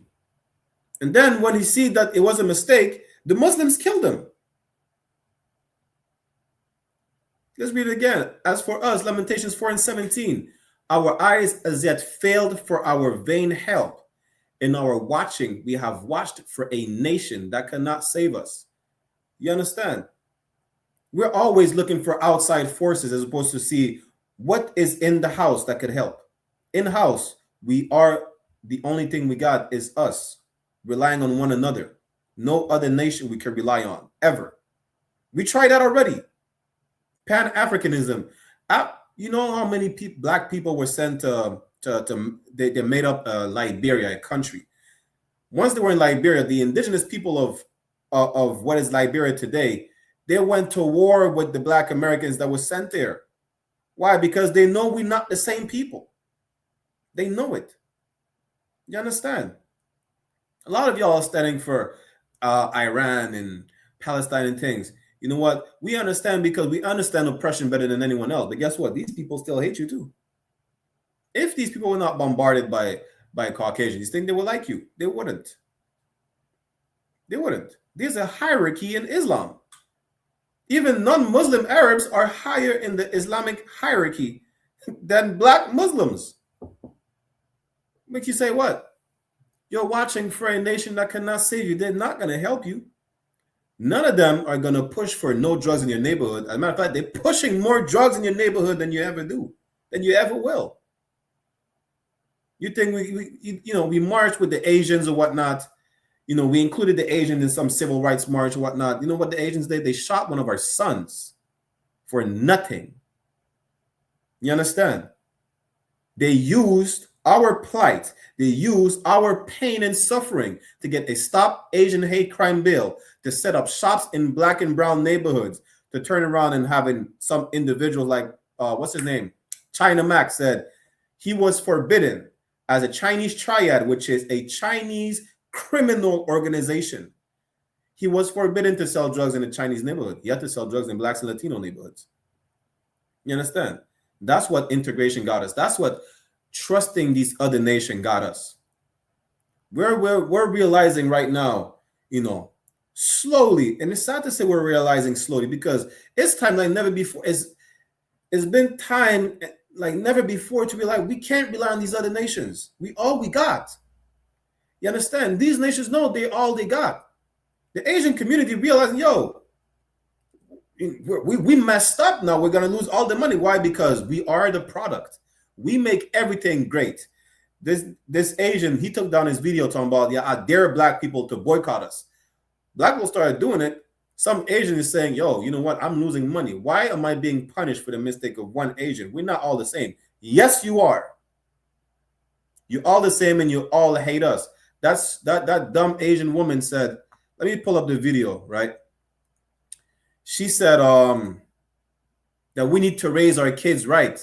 It's our fault if Cyrus got unalived by Chow. It's our fault that he was innocent? That Chow is a racist? That shot him in the back multiple times? How is it our fault that an innocent black boy got unalived? Make that make sense. Let me get the clip, right? For time's sake, Salakia. Get the clip of that Asian woman. You understand? Bear with me 1 second. If you want to see the clip again, y'all tune into the YouTube channel, I.S.U.P.K. Montreal, Toronto, IIT, or Boston, or Facebook, I.S.U.P.K. Montreal, or Canada. Add that to the stage. Thanking God that your black ass don't go into their store anymore to cause a muck. You black people with your black fatigue, okay? And what your people call niggerism. You see this whole Cyrus case and Mr. Chow? None of this would have happened if you raise your kids right. That little boy witnessed some of his business trying to steal water, okay? That niggerism attitude failed your kid. You hear this? And she's lying. She said Cyrus went into the store to try and steal some water. It was proven he had no water that he had even attempted to steal. He didn't. Chow was a racist Chinese. Just like that racist woman right there. I don't care if she's Chinese, she looks Filipino, it don't matter. They all hate us. You know what happened? Instead of focusing on how we raise our kids, you should focus on how you raise your kids. You know, you rat eater. You should focus on how you raise your kids, because if you raise your sons right, they will not try to transition into ladyboys to satisfy the deviant lust of old white men in Thailand. That's what happens. Asian boys become transgenders. They call themselves ladyboys in Thailand, and they satisfy the sexual deviant desire of old white men. If you raise your boys right, they will not be ladyboys. If you raise your daughters right, they will not be prostitutes in Cambodia or Vietnam or wherever the hell you from. You understand? Focus on your kids, because we're going to focus on ours. We're going to let our kids know that we should never integrated with a people that hate us. We should have never watched for a nation that could not save us. We're going back to the lost. We let them know that we are the true biblical Jews of antiquity. We are the Israelites. And as the law says, let's get back to the law, right? Leviticus, what was it again? Leviticus 20 and 7. Leviticus chapter 20, verse 7. Right? Salaki, we're almost done. Leviticus 20 and 7 says this. Sanctify yourselves, therefore, meaning make yourselves holy. Make yourselves separate. That's what it means to sanctify yourselves, to render holy. Holy means what? The Hebrew word for holy is kodash, meaning to be separate, segregated. You're not to mingle with all these other nations. It's a sin to do so. Keep reading. And be ye holy. It reiterates itself. Be ye holy, for I am the Lord your God. Possessive adjective, meaning he is our God, no one else. You understand? Let me give a few more precepts before we end the class. Let's go to Joel chapter 2, verse 27, just to show that he is only the God of the children of Israel and no one else. Which shows, sidebar, it shows what? That the God of the Bible and the God of the Quran is not the same. The God of the Quran is for everybody. The God of the Bible is for the Israelites only. Joel chapter 2, verse 27 says, and ye shall know that I am in the midst, meaning I am among, I am in the middle of them. I am in the midst of Israel. And that I am the Lord your God, possessive, and none else, meaning he's the God of the children of Israel only and no one else. He is the power. God means power, the authority. He is the power of the children of Israel and no one else. And my people shall never be ashamed. You understand? It's time for us to gather together. Let's get that real quick. It's time for us to gather together, man. Like, we're about to be in some perilous times. We're about to be oppressed more than ever. You know, all these prophecies about famines coming to pass will happen. And who you're going to rely on? The white man again. He want to cut off the food stamps. He want to cut off welfare. He want to cut off any assistance that he's been giving you. Who are you going to rely on? You're going to have to rely on one another, man. You know. Donald Trump fired how many black women? Well, what do you mean? Donald Trump fired so many black women, right? A lot of black women who are told you don't need a man. They all got fired. They all got fired. Just to realize maybe now they need a man. What's her name? Vivica Fox says she has a hard time. What is she, 52, 54 years old? She has a hard time finding a man. She divorced her man as a quote-unquote successful black woman. You know, Vivica Fox is an amazing actress, they're going to say, right? She made some money. You understand? She divorced her man because he was making less money than she did. We covered that in the class, a couple months ago, about a Proverbs 31 woman would never divorce. And that's a fact. Why? Because a Proverbs 31 woman, it says at the end of the chapter, she fears the Lord. No woman can leave her man. You understand? Now, she's not special. She's not a special case. She was indoctrinated, just like a lot of black Latinas and Native, to leave their man for whatever reason, especially for money. Because y'all made to worship money. That's how everybody worships money. You understand? You look at the white man, you say he's successful because he has money, not knowing that he's stealing everything. Imagine that. You worship the white man because he has money, but he's stealing everything. He don't make money. He steals money. He steals riches. He steals wealth. He acquire women by, I don't know if I can say that, raping them.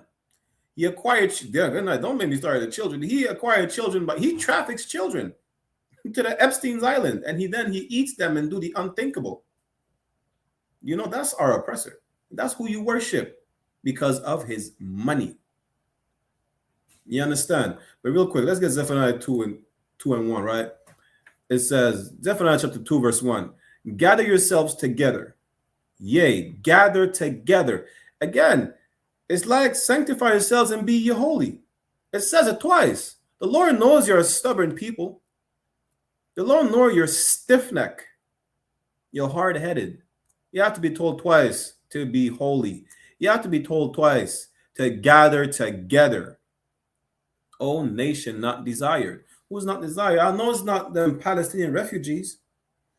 I know it's not the Afghani refugees, because I never heard about Mexican refugees. I heard about Mexican deportees. I heard about that. I heard about, stealing more land from the natives. I heard about that. I heard about deporting Haitians. Yeah, I heard about that too. I didn't hear about Haitian refugees. Haitians are denied refugee status. Jamaican, good night. Jamaican and Trinidad, don't make me start. It's a war zone out here. They're denied a refugee status. You know who's not denied refugee status? The sleeper cells. The Asian sleeper cells, the Ukrainian sleeper cells, the Iranian sleeper cells, some Irani cat, or no, Lebanese cat. He's seen his family unalived on TV. He took his car somewhere in Michigan. I don't think it's in Detroit. He rammed his car into a synagogue. I was like, damn. Yeah, they don't talk. Listen, they don't just talk the talk, they walk the walk. Just know that Ishmael is a wild man. That's the Bible says it. What do you mean you're just gonna witness his father being bombarded by Israelis, devils, and then he's not gonna do nothing about it? Yeah, they're gonna do something about it. The point is this: Blacks, Latinos, and Native Americans are that nation not desired. You understand? That's the point. It tells you to gather together. You're going to have seen multiple examples on how you need, but you have not just you have no choice but to gather together. It's not a choice. It's not up for discussion or nothing. We are, talking about civil wars, world wars, race war. You've been at war since 1492. You've been at war since the Roman Empire. You've been at war with every single nation because they put a hand on your people. The Lord of hosts, his people, it says the nation touched the apple of his eye, the most precious thing. The Lord has a favorite flower. The Lord has a favorite river. He has a favorite bird, the dove. But he also has a favorite people. You understand? You know how we belong to him? Like, that's why it refers to the nation of Israel as a wife, because just like a wife belongs to her husband, that's his possession. We belong to him. We are his children, just like the children is something precious to a father. We belong to him. We're precious to him. You understand? Let me get it real quick. The apple of his eye is in Zechariah.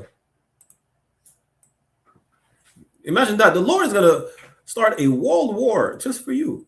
What do you mean? Damn. Zechariah 2 and 8. Read these precepts real quick before we end the class. Zechariah chapter 2 verse 8. For thus said the Lord of hosts, the Lord, which is a man of war. You can find it in Exodus 15:3. That's what a host means. A host is an army. For thus said the Lord of hosts, after the glory had he sent me unto the nations which spoiled you, these nations who robbed you, these nations who deprived you of your identity, of your men, your women, your children, your culture, your custom. They robbed you of everything. For he that touched you touched the apple of his eye. Every single nation had a hand on us, had a hand against us, took part in oppressing us. You touched the apple of my eye. Good night. Do you know what a man would do for a woman? Have you not? Listen, the Lord made us in his image. Do you know how many brothers kill for women? Do you know how many brothers kill and go to jail for their children? You know how many sisters are ready to take lives for their children? You think the Lord is not the same? He made us in his image. The same way a brother is gonna, do the unthinkable to protect his family. The Lord is literally bringing the same plagues, if not worse, that were in Egypt. You understand? and the same level, if not a worse level of destruction than Egypt, than Babylon, than Persia, than the Greco-Roman Empire, just for you. Just for you. All he said is like, yo, you need to come back to the Lord and gather together under one banner. What that banner is? I.S.U.P.K, that little sanctuary. We just read it earlier. The Israelite School of Universal Practical Knowledge, where two sticks are made one. But there is no northern or southern kingdom. We are one kingdom, one nation again. We are the apple of his eye. We are his precious thing that he's going to destroy this empire for. Right? Real quick, let me go to bear with me 1 second. Let's go to Genesis.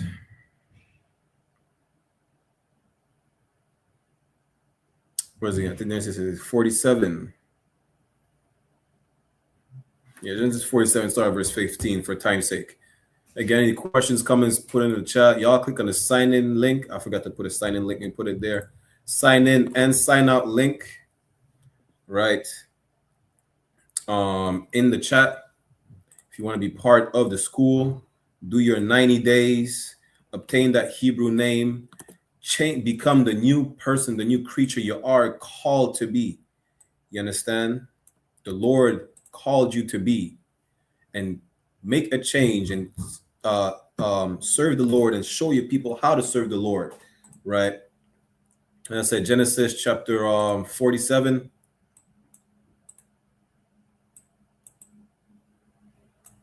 Genesis chapter 47.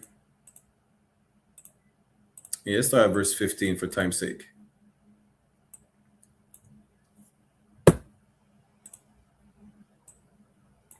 It's the book of Genesis chapter 47 verse 15. And when the money failed in the land of Egypt, listen, that's during the famine. Pharaoh had a dream. 7 kine, which are cows, right? That's an old English word for cows. 7 cows that were grazing by the riverbed got eaten up by 7 cows that came out of the river. You understand? 7 ears of corn. Is it corn or wheat? I forgot, whichever, it doesn't matter. Paraphrasing. Got taken over by dried up wheat. It was a prophecy that was given unto Joseph to Pharaoh, and Joseph interpreted. He interpreted, however you pronounce that dumb English word, right? He gave the interpretation of the dream of Pharaoh that, yo, this is a famine that's coming. 7 years of famine, 7 years of plentiful. 7 plentiful years are going to be replaced by 7 years of famine. A lot of people are going to die. During that time, guess what happened? Just like today, the currency is failing. The dollar is crashing. The economic structure of this empire, just like in Egypt, is failing. You're about to see your dollar is not going to be worth anything. Just like it was in Egypt. It says, and when money failed in the land of Egypt and in the land of Canaan, Salaki, all the Egyptians came unto Joseph and said, give us bread, for why should we die in thy presence, for the money faileth? You're going to be like, yo, again, there is a famine. You understand? And the money will fail. You're going to go ask for help. Do you know how we were able to survive? People don't understand how, yes, Joseph was put in a position of power. You understand? Yes, Joseph was an Israelite. He was put in a position of power. But here's the thing, though, right?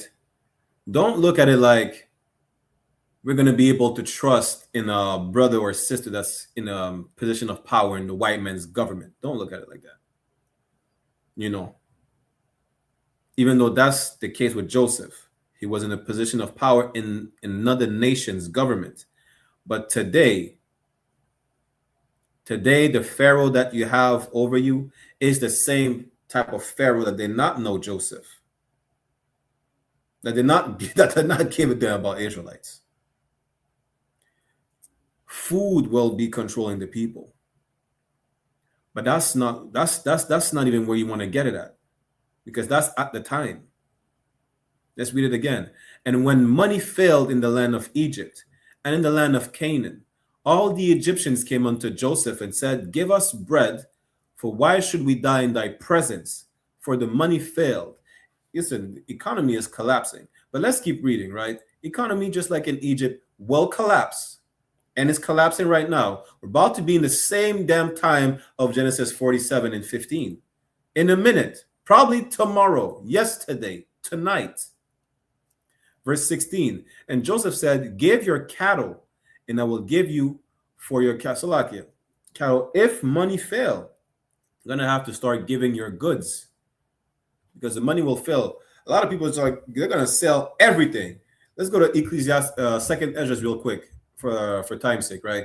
The point is, I'm just making long story short. You're going to have to give your goods. If you read on down, people start selling houses, their pieces of land. Why? Because they're starving and they need to feed themselves. All your riches won't matter. Your chain won't matter. You're going to have to go pawn your chain, pawn your Cadillac, pawn your cars, and nobody's going to want to buy that. It's too expensive.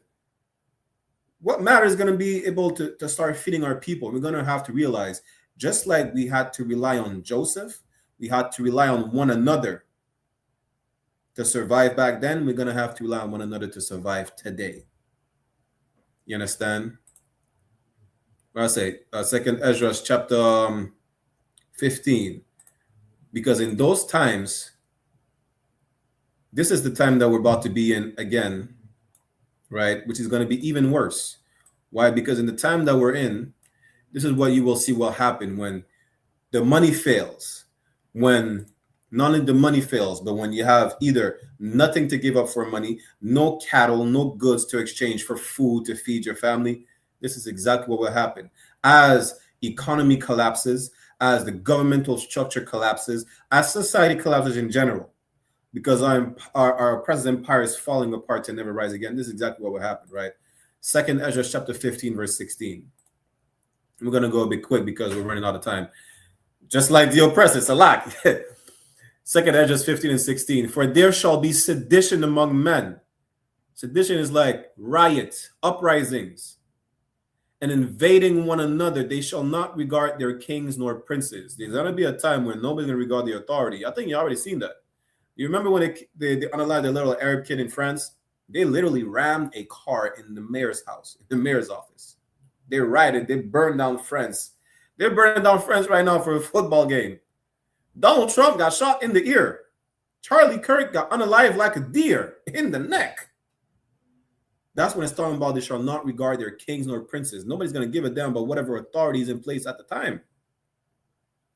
There's going to be a time where, like I said earlier, you think is, y'all going to be badasses because you're going to try and take a life, and there's not going to be authority to enact judgment or consequences to the act that you commit. You're not ready for some to see your loved one dying of hunger. And because of that, you're going to take actions in your own hands to make sure your family feeds itself. And that's why it's so important for us to gather together in the I.S.U.P.K. Why? Because we have a moral code which will prevent us from committing any such atrocious act. We will not be unaliving one another. We will not be stealing from one another. Everybody will be fed. But there is no brotherhood outside the I.S.U.P.K. And you think there is. And because you thought there was, Carmelo Anthony got 35 years. Because you thought there was, individuals like Chow are able to set up shop in our neighborhoods. Let's keep reading. And the course of their actions shall stand in their power. Again, listen, people are going to take action in their own hands. You understand? Matters in their own hands. Verse 17. A man shall desire to go into a city and shall not be able to.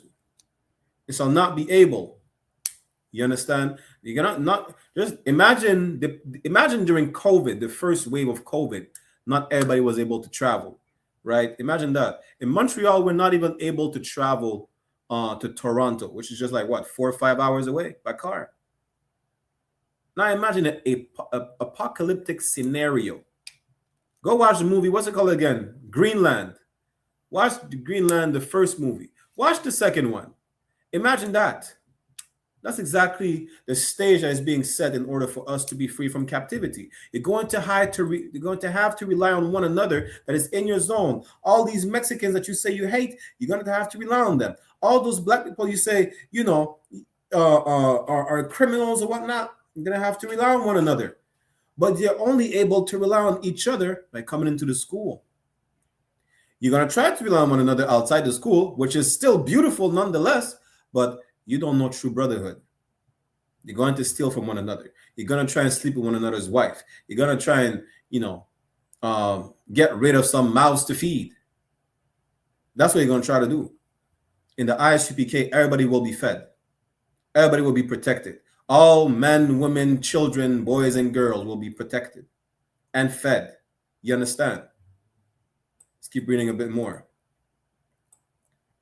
Verse 18. For because of their pride, the cities shall be troubled. The houses shall be destroyed, and men shall be afraid.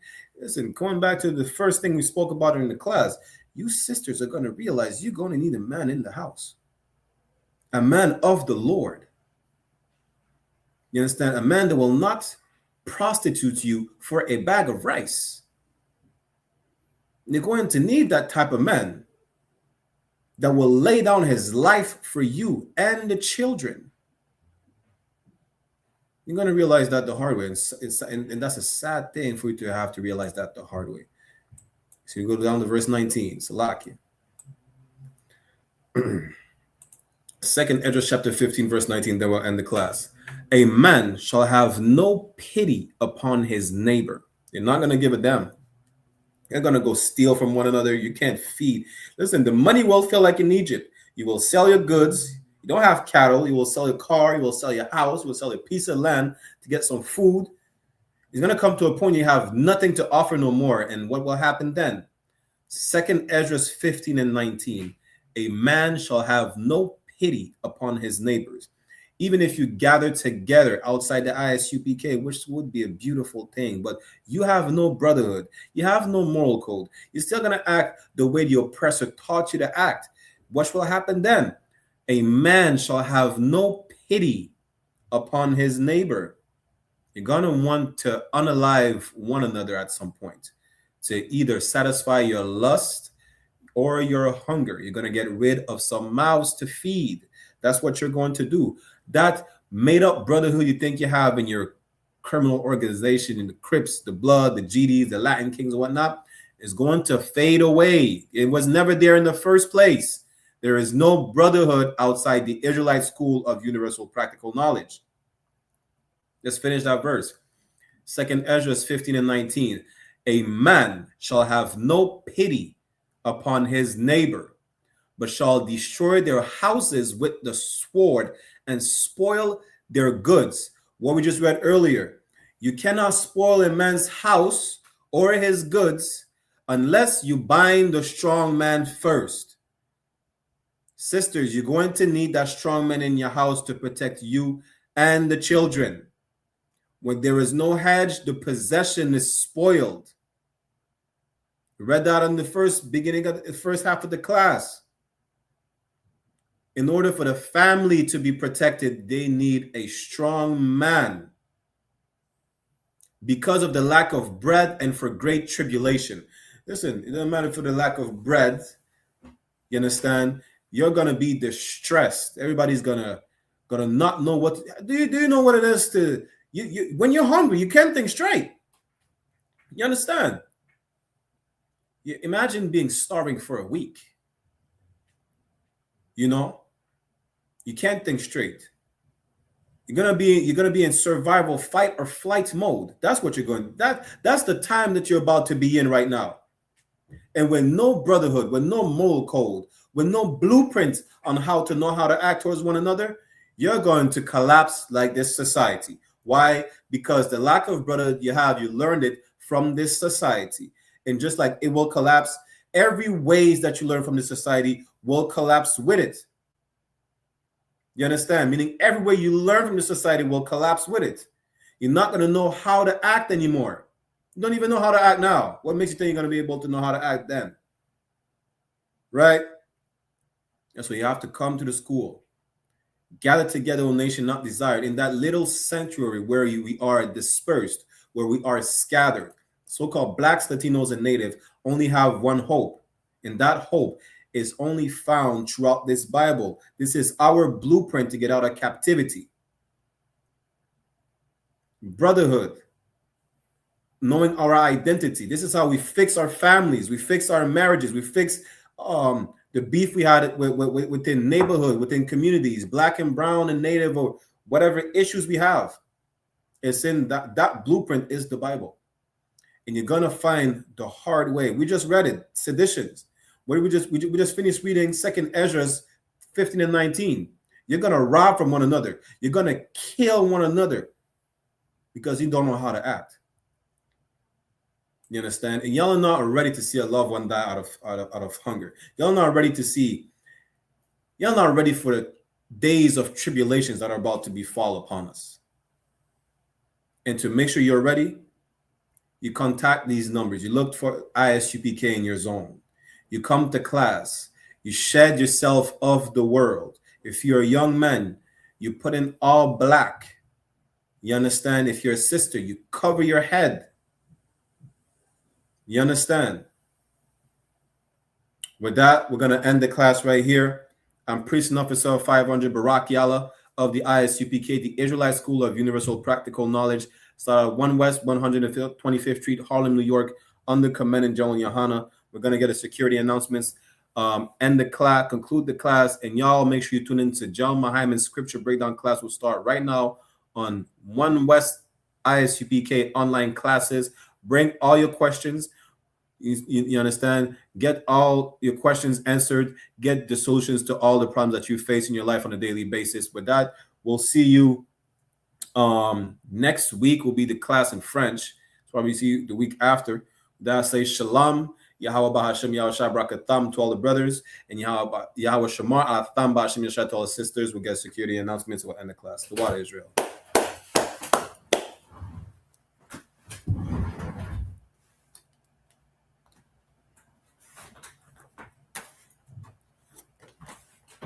This is the I.S.U.P.K security announcements. We are the I.S.U.P.K, the Israelite School of Universal Practical Knowledge, started out on 1 West 125th Street, Harlem, New York, under Commanding General YAHANNA.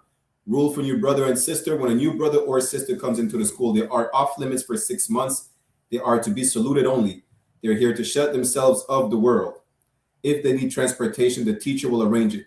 After 6 months, if a brother or sister has an interest in a particular person, he or she must get permission from the head to speak to a brother or sister. There is another 6 months in which the brother and sister will court each other. After the 6 months period, the brother and sister will get permission from the head to marry. Tithes, which is a commandment. Numbers chapter 18, verse 21, and Malachi chapter 3, verse 8 to 10, which means tenth in the Hebrew, ma'ashara. 10% of every penny of any increase the Lord gives you. Give to the treasury department or teacher. Priest fund, free will offering for priests, not mandatory, whatsoever amount you would like. Upcoming holy convocation. The next upcoming holy convocation will be the memorial of blowing of trumpets, which would be the first day of the 7th month, Friday, September 11th, 2026. You can read more about it in the book of Leviticus, chapter 23, verse 24 to 25.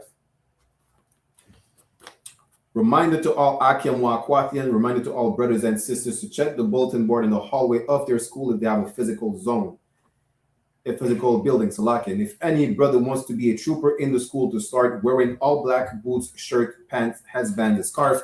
With that, so we'll give a courtesy salute to the brothers and a courtesy salute to the sisters. Minavijal Imajim, which means to stand. We'll give a courtesy salute to the brothers. Minavijal Imajim Shabbat.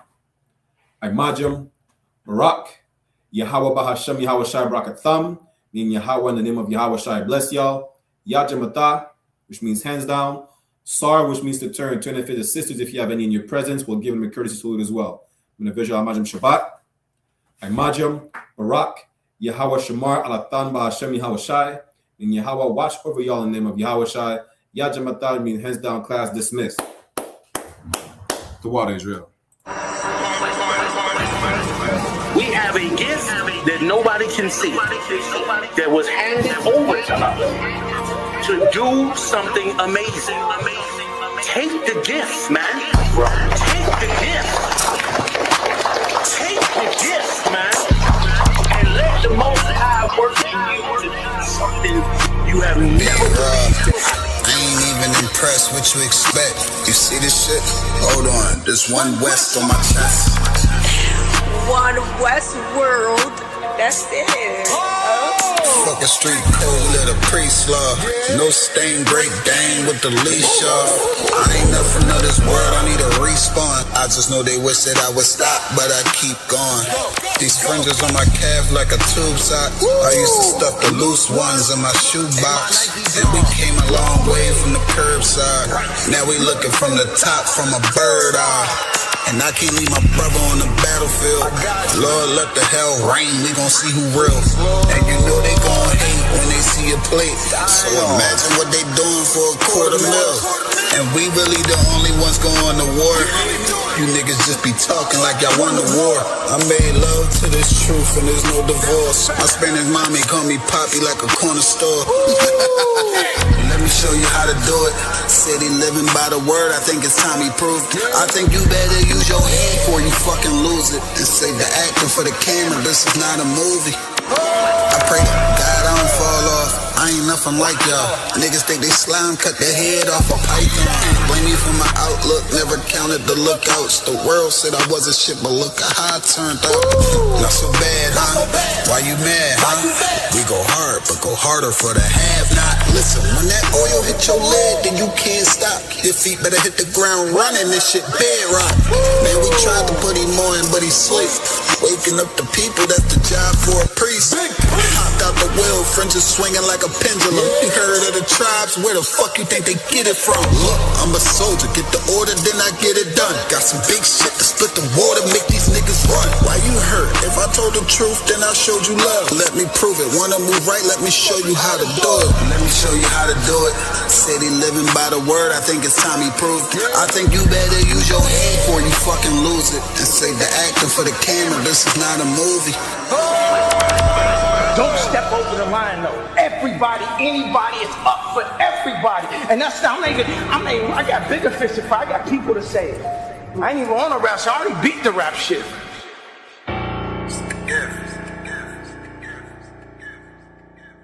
Hey, listen, brothers and sisters, man. If you like what you hear, hit the subscribe button, man. Subscribe to this channel. And also, please, go to ISUPK.com and pay your tithe. Drop me some cash so we can move around this planet like we need to, man, and do the things we need to do. They're one West.